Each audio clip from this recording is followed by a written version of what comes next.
जय सिया राम। नमस्कार, मैं सिद्धांत पुरुथी आप सभी संगीतकारों और कलाकारों का स्वागत करता हूं। तो आज हम बात करने वाले हैं उन 5 टिप्स के बारे में जो कि बहुत ही ज़्यादा ज़रूरी है, जिसको हर एक कलाकार मुझे लगता है कि मिस कर रहे हैं और जिसकी वजह से वो दुखी हैं और दुखी हो रहे हैं और होते रहेंगे अगर वो इस बात को नहीं मानेंगे। तो पहली चीज़ कि स्वरों को रटना नहीं है, समझना है। स्वरों को रटना नहीं है, समझना है। अब यहाँ से मेरा कहने का तात्पर्य क्या है? देखिए, स्वर जब हम रियाज़ करते हैं, सारे गामा पा धा नि सा, या जब हम पलटा रियाज़ करते हैं, या जब हम बंदिशों में रियाज़ करते हैं, बंदिशों का रियाज़ करते हैं, उसका नोटेशन का रियाज़ करते हैं, तो हम अक्सर स्वरों को सिर्फ रट रहे होते हैं। उनकी जगहें, उनकी ट्यून जो है उनको याद कर रहे होते हैं। शुरुआती दौर में ये होता भी है, उसमें कोई दिक्कत नहीं है, मगर दिमाग अपना साथ साथ में इस चीज़ के लिए तैयार कीजिए कि वो स्वर स्थान आपको समझ में भी आए। उसके लिए बहुत ज़्यादा रियाज़ आपको करना ही पड़ेगा, आपको बैठे रहना पड़ेगा। और जब आप गा रहे हैं तो वहाँ पर सिर्फ एक ऐसा टास्क ना समझें कि नहीं जी, हमें तो स्वर लिखे लिखाए मिल गए और अब हम इसको बस गा लेंगे, रट लेंगे तो हमें लगेगा कि आ गया। और कुछ दिनों बाद आप देखते हैं कि आपको या तो वो ट्यून याद नहीं है, जो वेरिएशंस थे वहाँ पर वो आपको अच्छे से याद नहीं है। तो उसका मेन कारण यही है कि आप रटते ज़्यादा हैं, आप समझते कम हैं। दूसरी चीज़, मतलब इसी में आगे मैं एक पॉइंट जोड़ रहा हूँ कि बंदिशों का जो नोटेशन है, हमेशा एक डिमांड ज़रूर रहती है कि हमें एक पीडीएफ में, अगर ऑनलाइन क्लास है तो पीडीएफ चाहिए, नोटेशंस चाहिए, या अगर सामने ऑफलाइन बैठकर सीख रहे हैं तो उनको लिखना बहुत इंपॉर्टेंट है, जो कि जिसमें भी बुराई नहीं है। लिखा जा सकता है, पीडीएफ भी दिया जा सकता है, मगर एक बात को समझिए कि ये गुरुमुखी विद्या है। संगीत गुरु के मुंह से जो आप सुनते हैं गाना, वो आपके कानों में जाता है, फिर आपके कानों के ज़रिए फिर वो दिमाग उसको रीड करता है। जब वो अच्छे से बैठ जाता है वहाँ पर, तो आप ज़बान से उसको निकाल पाते हैं समझ कर। यही इसका तरीका है। सारी चीज़ें लिखी नहीं जा सकती। अब ये क्योंकि एग्जैक्टली ऐसा है कि आप अपने माता पिता से कितना प्यार करते हैं। अगर कोई आपसे बोले कि आप इसको लिख कर बताइए, तो आप उसको नहीं लिख कर बता सकते ना कि नहीं 100 में से 80% मैं प्यार करता हूँ। अब 80% भी कितना है? आप किसी न किसी चीज़ से तो कंपेयर करेंगे, मैं इससे ज़्यादा प्यार करता हूँ, मैं बहुत ज़्यादा प्यार करता हूँ। आप इसको सिर्फ डिस्क्राइब कर सकते हैं, वो भी पूरी तरीके से नहीं कर पाएंगे। लिखना तो बहुत दूर की बात है, आप लिख कर कभी नहीं उसको बयां कर सकते, है ना। सेम चीज़, अब जो हमारा गाने का जो अंग है, जो गायकी अंग है, उसको पूरी तरीके से लिखा ही नहीं जा सकता। और अब यहाँ पर एक बात मैं ये भी बोल रहा हूँ कि ऐसा नहीं है कि नोटेशन सिस्टम में उसको लिखा नहीं जा सकता। बिल्कुल लिखा जा सकता है, मगर वो इतना ज़्यादा कॉम्प्लिकेटेड हो जाएगा कि आपका दिमाग सिर्फ उसको पढ़ने में ही चला जाएगा। और ये गाना जो है, ये गाने का काम है, करत की विद्या है। इसमें लिखत पढ़त कम है, गाना बहुत ज़्यादा है और सबसे ज़्यादा ही है। तो बहुत सारी चीज़ें आप नहीं लिख पाएंगे। इसलिए अपने दिमाग पर उस चीज़ को लेकर जोर मत डालिए कि आपको नोटेशंस चाहिए, क्योंकि अब आपको आदत हो गई है। जो हमारा जो पढ़ाई वाला एजुकेशन सिस्टम होता है, आप जानते ही हैं, है ना, उसमें हमको शुरू से आदत है, हम कोई चीज़ सुनते हैं, कॉपी में लिखते हैं, जितना लिखते हैं वो उतना अच्छे से याद होता चला जाता है। ये भी सिस्टम एक अपनी जगह ठीक है, मगर गाने में उल्टा है। आप ऐसा नहीं कि लिखने से आपको याद नहीं होगा, याद हो जाएगा, मगर बात वही है कि रटेगा। जो एग्जैक्ट आपके गुरुजी ने जो गायकी आपको गाकर सिखाई है कि यहाँ पर मींड है, यहाँ पर मुर्की होगी, और हर बार भी वहाँ पर सेम नहीं होता। हमारा गाना भी रटा हुआ नहीं होता, है ना। भारतीय शास्त्रीय संगीत आप जानते हैं, हर लाइन को हर बार अलग ढंग से गाया जाता है। कितना लिखेंगे, कितना रटेंगे? तो जाहिर सी बात है कि वो चीज़ आपको अपने जहन में बिठानी होगी, समझना होगा कहाँ पर मुर्की है, कहाँ आती है, कहाँ मींड लगती है, कहाँ नहीं लगती है, राग के रूल्स क्या है, ये सब आपको याद करना होगा और समझना होगा। वरना यहाँ पर एक देखिए कि एक दिक्कत सबसे बड़ी सबके साथ होती है ना, हो सकता है आपके साथ भी होती ही होगी, कि हम राग पर राग सीखते चले जाते हैं, कॉम्पोजिशंस सीखते चले जाते हैं। और फॉर एग्जांपल हमने इस 1 महीने के अंदर हमने रागेमन सीखा, ठीक है। अब 1 महीने बाद या 2-3 महीने बाद हम दूसरा राग सीख रहे हैं, अब हमारा दिमाग उसमें चला गया। फॉर एग्जांपल भैरव सीख रहे हैं, अब भैरव सीखते सीखते क्या हुआ कि भैरव में दिमाग तो रह गया, मगर अब दिमाग यमन से हट गया है, अब याद ही नहीं आ रहा है। और जब गाने बैठते हैं तो दोबारा ऐसा लगता है कि अरे कॉपी खोलनी पड़ेगी, इसके स्वर संगतियाँ क्या थी, इसके न्यास का स्वर क्या था, इसके फ्रेजेस कैसे कैसे थे, इसको बनाते कैसे हैं। बहुत सारे लोगों के साथ होता है ना, तो ये इसीलिए होता है क्योंकि आप रटते हैं, समझते नहीं हैं। अब इनको कैसे समझा जा सकता है, ये अपने गुरु से बैठकर पूछिए। कैसे इन स्वरों को समझा जा सकता है, रटने के साथ साथ कैसे समझा जा सकता है। हालांकि इस पर बहुत कुछ बोला जा सकता है, मगर मैं जानता हूं कि आप सब लोग समझदार लोग हैं।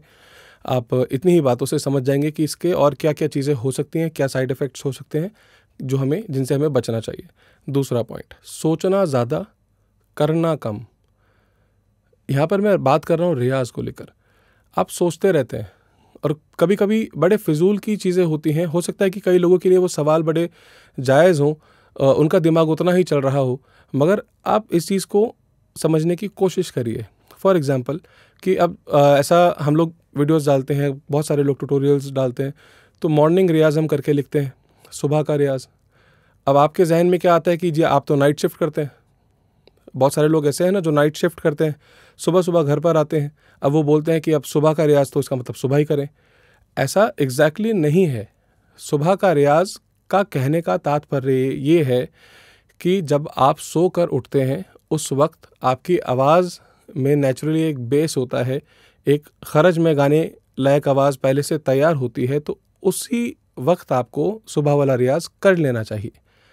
ऐसा नहीं कि जी रात को नाइट शिफ्ट करके सुबह सुबह आए, अब उसके बाद सो गए, अब दोपहर को उठे, अब दोपहर में उठ के सोच रहे हैं कि यार अरे यार सुबह का रियाज़ तो सुबह करना था, सुबह तो चली गई, तो अब क्या करूं मैं, क्या करना चाहिए क्या नहीं करना चाहिए। या तो बहुत सारे केसेस में ऐसा होता है कि आप रियाज़ ही नहीं करते। इतना सोचने की ज़रूरत नहीं है।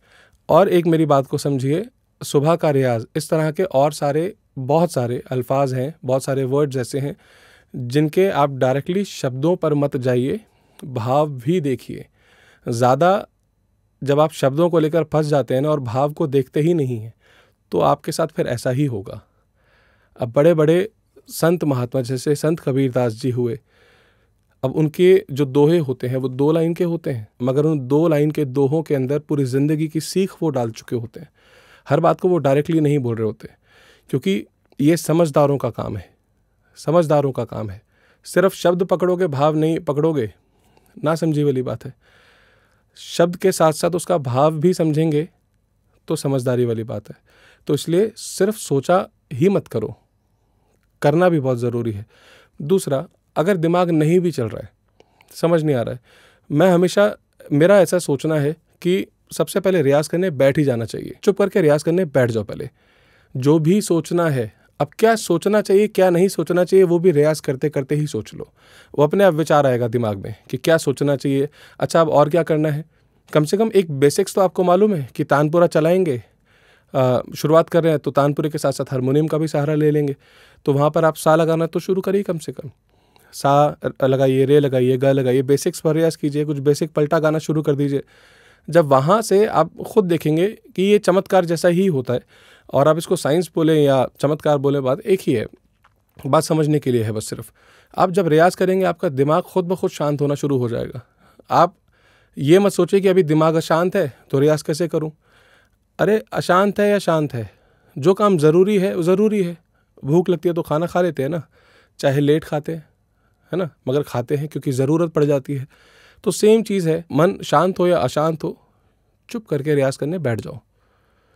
कुछ ना कुछ करना शुरू करो, पलटा गाना शुरू करो, मेरुखंड रियाज़ करो, रोटेशन रियाज़ करो।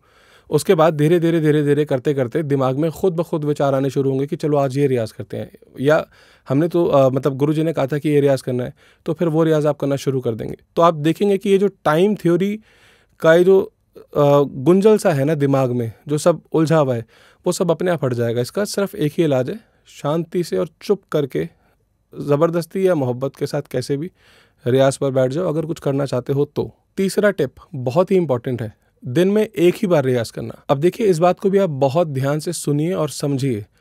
आप एक दिन में 2 या 3 दफ़ा खाना खाते हैं, है ना। बहुत सारे ऐसे भी लोग होते हैं जो दिन में एक ही बार खाना खाते हैं। एक्सेप्शंस की मैं बात नहीं कर रहा, वो एग्जांपल्स में कभी कंसिडर किए भी नहीं जाते। ज़्यादातर जो लोगों के साथ होता है मैं उसके बारे में बोल रहा हूँ। अब जैसे कि आपने सुबह नाश्ता किया, ब्रेकफास्ट किया, अब उसकी एक लिमिट है ना कि वो कितनी देर तक आपके शरीर को एनर्जी देगा। ऐसा तो है नहीं कि आपने आज ब्रेकफास्ट कर लिया, अब आप 5 दिन खाना नहीं खा रहे हैं या आप 4 दिन खाना नहीं खा रहे हैं। ऐसा नहीं होता। उसकी भी एक मर्यादा है कि वो कुछ देर तक ही आपको जान देगा। सुबह ब्रेकफास्ट करने के बाद आप लंच तक अच्छी खासी एवरेज दे देंगे काम करने में, है ना। उसके बाद आपको लंच करना है, लंच करने के बाद फिर आपको रात को डिनर भी करना है या शाम को डिनर करना है, कभी भी। तो आपको दिन में 3 वक्त का खाना लगता है अगर आप बहुत अच्छे से मेहनत करने वाले, काम करने वाले इंसान हैं। आप बहुत सारे लोग एक ही जगह पड़े रहते हैं तो उनके लिए तो मैं क्या ही बोलूँ, तो पानी पे भी जिंदा रह ही लेंगे शायद। तो यहाँ पर इसका कॉन्सेप्ट समझिए ना कि सुबह वाला खाना रात तक नहीं चलता है। उसी तरीके से जब अगर आप सुबह रियाज़ करते हैं, आप चाहते हैं कि आपकी आवाज़ हमेशा तैयार रहे, आपको कभी भी कोई गाने के लिए बोल दे या ख़ुद से भी अगर आपका मन हो तो आपको ये बार बार मायूसी ना हो कि नहीं यार अभी आवाज़ नहीं चल रही या वो नहीं हो रहा। इसका मतलब क्या होता है? तो जाहिर सी बात है कि आपने जो सुबह रियाज़ करा है वो कुछ घंटों तक ही रहेगा गले में, मसल मेमोरी है, स्टोर हो जाएगी, मगर उसके बाद उसको वापस से खाना देना, दिमाग को म्यूज़िकल खाना देना ज़रूरी है। हर वक्त आप एक जैसे विचारों में नहीं रह सकते, तो इसलिए बार बार अपने आप को, अपने विचारों को म्यूज़िकली ट्यून करना बहुत इंपॉर्टेंट है। और इसको अलग अलग शिफ्ट्स में रियाज़ ज़रूर कीजिए।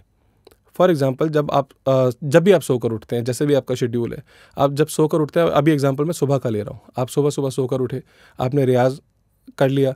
अब उसके बाद दोपहर में कुछ देर रियाज़ ज़रूर कीजिए। क्या होगा कि सुबह वाला रियाज़ दोपहर तक चलेगा, मगर हो सकता है दोपहर तक आप कुछ और कार्यों में बिज़ी हो गए, आप कुछ और काम कर रहे हैं, या तब तक आपने थोड़ा चिल्ला लिया है या आपने कुछ कर लिया है, कुछ भी है, तो तब तक वो गाने का असर जा चुका होगा आपके, हो सकता है। और दिमाग में भी उतनी चीज़ें बचती नहीं हैं, इतना सारा इतनी फास्ट लाइफ है सबकी, सब मेहनत करने में लगे हुए, तो उतना कुछ बचता नहीं है, कबाड़ा कचरा ज़्यादा घुस जाता है दिमाग में। तो उसको वापस म्यूज़िकली ट्यून करने के लिए दोपहर में फिर रियाज़ कर लीजिए। उसके बाद शाम तक आपको जो भी काम वाम करना है वो कर लीजिए। रात को सोने से पहले एक बार फिर रियाज़ कर लीजिए। उसके बाद जब आप सोएंगे तो जब आप सुबह उठेंगे आपका गला आपको बिल्कुल तैयार मिलेगा, काफ़ी हद तक आपको तैयार मिलेगा। आप ये नोटिस करेंगे कि पहले दिन जब आपने सुबह का रियाज़ किया और उसके बाद जब आप रात को सोए और फिर उसके बाद अगले दिन जब आप रियाज़ करने बैठे, उस टोन में बहुत ज़मीन आसमान का अंतर होगा।